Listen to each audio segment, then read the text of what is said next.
મંત્રી ભીખુસિંહ પરમારની તબિયત લથડી છે। સારવાર માટે યુએન મહેતા હોસ્પિટલમાં તેમને દાખલ કરવામાં આવ્યા છે। છાતીમાં દુખાવો ઉપડતા હોસ્પિટલ ખાતે લઈ જવામાં આવ્યા છે।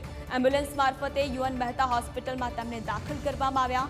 અન્ન અને નાગરિક પુરવઠા મંત્રી છે ભીખુસિંહ પરમાર, જેમની તબિયત લથડતા તેમને હોસ્પિટલ ખાતે ખસેડવાની કામગીરી કરવામાં આવી છે। છાતીમાં તેમને દુખાવો થયો, જે બાદ જાણકારી થતાં તેમને હોસ્પિટલ ખાતે સારવાર દરમિયાન ખસેડવામાં આવ્યા છે, જ્યાં તેમની સારવાર ચાલી રહી છે।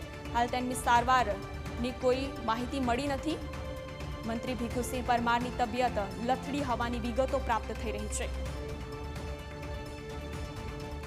આજ મુદ્દે વધુ જાણકારી માટે સંવાદદાતા મલ્હાર આપણી સાથે જોડાયા છે। મલ્હાર, ભીખુ પરમારની તબિયત લથડી છે, સારવાર માટે યુએન મહેતા હોસ્પિટલમાં દાખલ કરવામાં આવે છે। હાલ તેમના જે સ્વાસ્થ્યને લઈને શું જાણકારી? સોનલ, નજર કરવા જઈએ તો આજે ગાંધીનગરની અંદર કેબિનેટ બેઠકનું આયોજન કરવામાં આવ્યું હતું અને બેઠક પહેલા જ મંત્રી નિવાસની અંદર ભીખુસિંહ પરમારને સવારથી ગભરામણ અને છાતીમાં દુખાવો થતા તેઓએ મુખ્યમંત્રીનો ટેલિફોનિક સંપર્ક સાધીને તેઓ કેબિનેટ બેઠકમાં હાજર નહીં રહે તે પ્રકારની વાત કરી હતી। જોકે મુખ્યમંત્રીએ શા કારણોસર બેઠકમાં આવીને તે વિશે પૂછતા કરતા ભીખુસિંહે પોતાની તબિયત નાદુરસ્ત હોવાનું કહેતા જ મુખ્યમંત્રી તાત્કાલિક ધોરણે તેઓને હોસ્પિટલમાં સારવાર લેવાની સૂચના આપી હતી। જે બાદ એમ્બ્યુલન્સ જે છે તે મંત્રી નિવાસમાં આવી હતી અને ભીખુસિંહ પરમાર જે છે તેઓને સીધા લઈને યુએન મહેતા હોસ્પિટલ લઈ જવામાં આવ્યા હતા।